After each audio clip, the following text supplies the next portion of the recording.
Hi everyone. तो अब lecture number 4 आ गया है इलेक्ट्रिसिटी का। देखो ध्यान देना, क्लास 10 का लेक्चर नंबर 4 में क्या है तुम्हारा, तो ये है कि factor on which the resistance of a conductor depends. मतलब किसी भी कंडक्टर में रेजिस्टेंस का रोल क्या होता है, किस पे डिपेंड करता है रेजिस्टेंस। तो देखो मान लो सपोज ये कोई कंडक्टर है, देख रहे हो ना, ये कोई कंडक्टर है, इसको बोलते हैं क्रॉस सेक्शनल एरिया, इसका लेंथ है, इसमें फ्री इलेक्ट्रॉन्स होते हैं, सबको पता है। अब यहाँ पे करंट फ्लो हो रहा है I, यहाँ पे पोटेंशियल डिफरेंस V, और इसके अंदर ऑलरेडी रेजिस्टेंस R होता है। ठीक, किसी भी कंडक्टर के अंदर ऑलरेडी रेजिस्टेंस होता है। ठीक, इतना सबको पता है। अब देख ये जो रेजिस्टेंस होता है ना, ये depend on the resistance depend on, पहला जो रेजिस्टेंस होता है ये डिपेंड करता है किस पे, लेंथ पे। लेंथ, पहला लेंथ पे डिपेंड है। तो लेंथ पे डिपेंड कैसे करता है, तो R डायरेक्टली L। मतलब अगर मैं लेंथ को बढ़ा दूं तो रेजिस्टेंस क्या होगा, बढ़ जाएगा। अगर मैं लेंथ को बढ़ा दूं तो रेजिस्टेंस क्या होएगा, बढ़ जाएगा।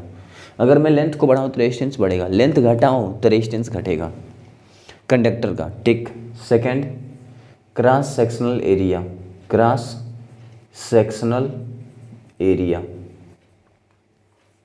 अब क्रॉस सेक्शनल एरिया तो इस पे कैसे है, तो R इनवर्सली 1/A।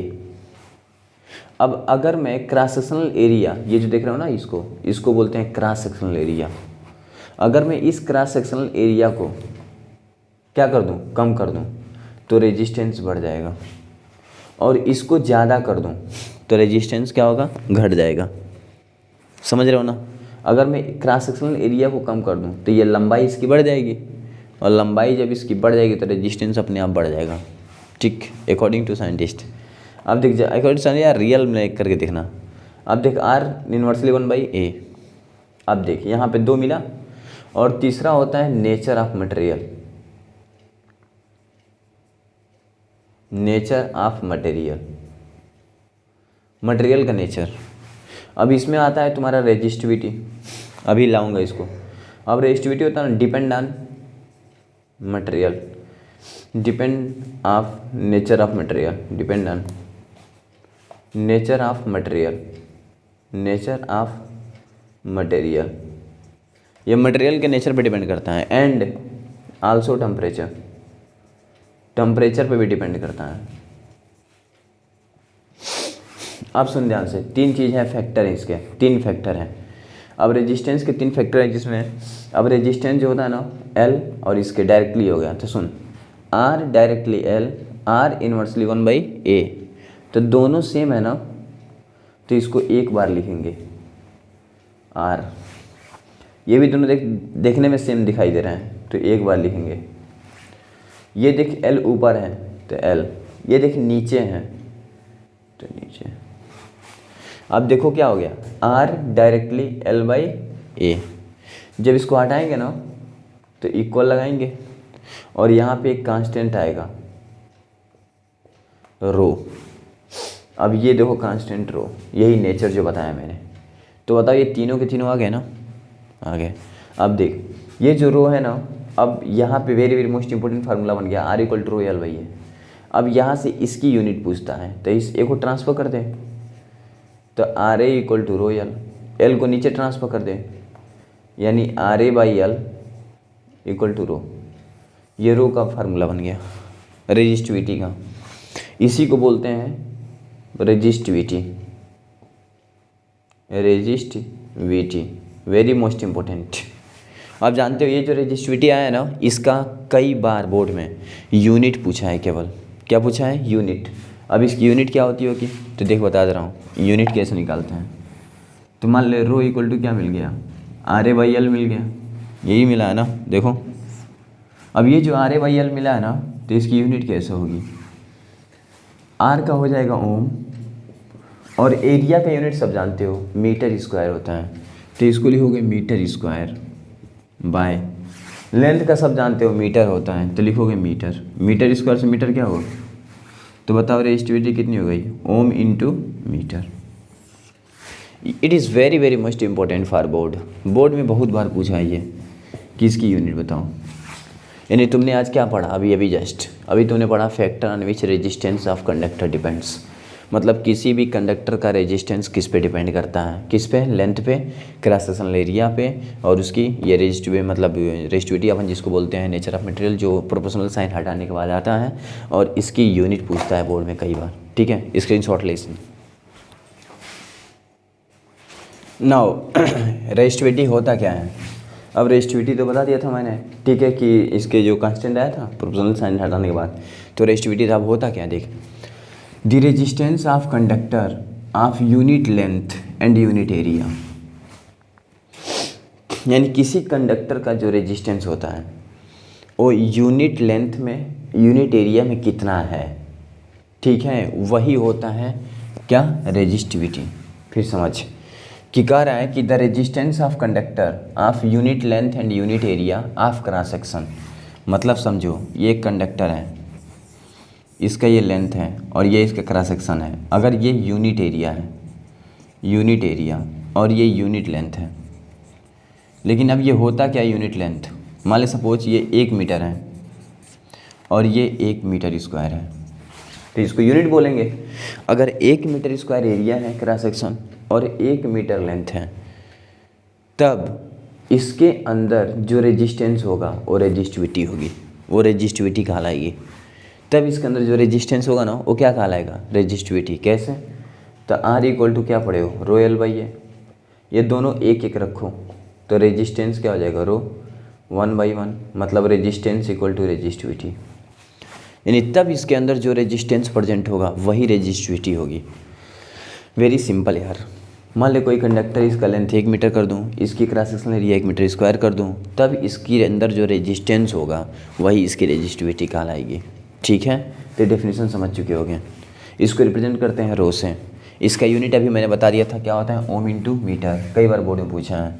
अब देखो इंसुलेटर के लिए नोट, मेरा note very most important, glass, rubber, ebonite, ये सब क्या है, इंसुलेटर है, जिसमें करंट आसान फ्लो हो ही ना, ठीक, वो इंसुलेटर है।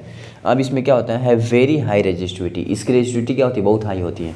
अबे तुम सोच, मान ली इसमें करंट फ्लो हो ही नहीं रहा है, तो इसका मतलब इसकी रेजिस्टिविटी तो बहुत हाई होएगी ना, समझ रहा हो ना यार। रेजिस्टेंस ज़्यादा हो गया यार तो रेजिस्टिविटी ज़्यादा होगी, सिंपल फंडा है।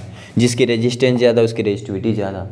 अब करंट फ्लो हो ही नहीं रहा है, मतलब रेजिस्टेंस उसका इतना ज़्यादा है, करंट फ्लो हो ही नहीं देने दे रहा है, क्योंकि रेजिस्टेंस मतलब होता है करंट फ्लो नहीं होने देने वाला।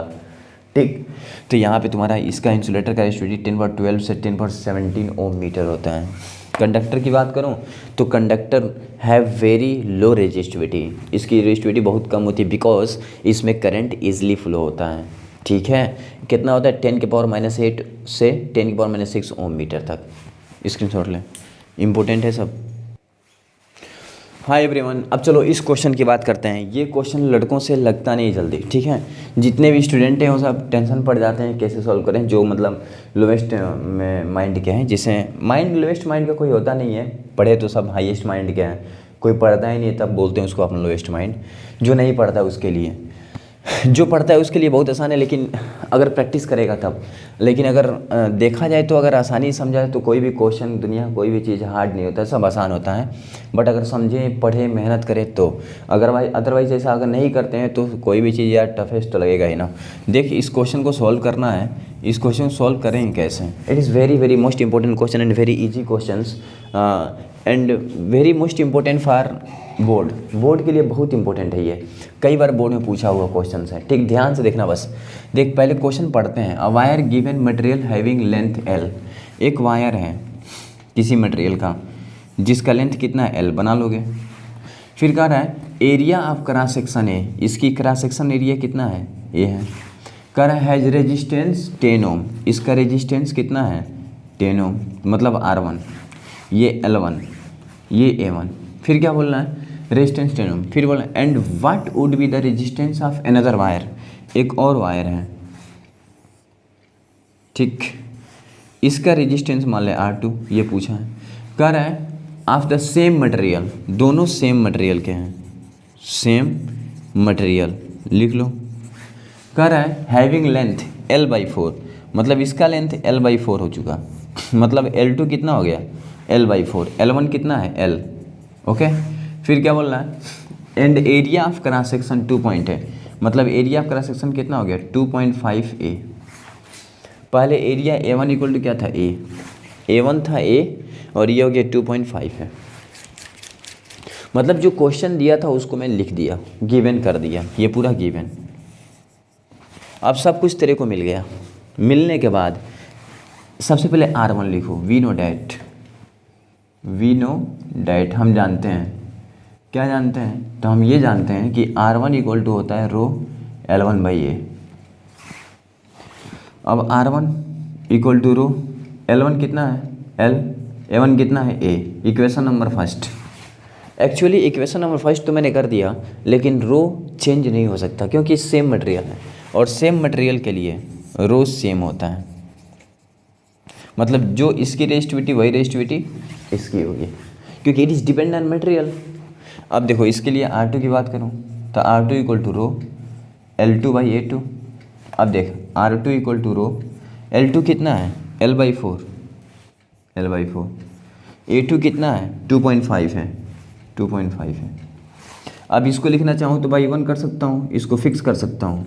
तो देख R2 रो L/4 इंटू 1/2.5 है, और इसको रियल में लिखना चाहूँ तो मल्टीपल कर दो, तो R2 कितना आ जाएगा रो L/10A। अबे 2.5 4 10 ही तो होता है। इक्वेशन नंबर क्या हो गया सेकंड। अब मुझे इस क्वेश्चन में इक्वेशन एक फर्स्ट मिल गया, एक सेकंड, दोनों को डिवाइड कर दो। क्या कर दो, डिवाइड। जब दोनों को डिवाइड करोगे ना तो तुम्हारा आंसर निकल के आ जाएगा। चल ऊपर वाला ये तो रफ कर सकता हूँ ना, चल इसको ऊपर वाला मैं रफ कर रहा हूँ, ठीक, ये वाला पोर्शन।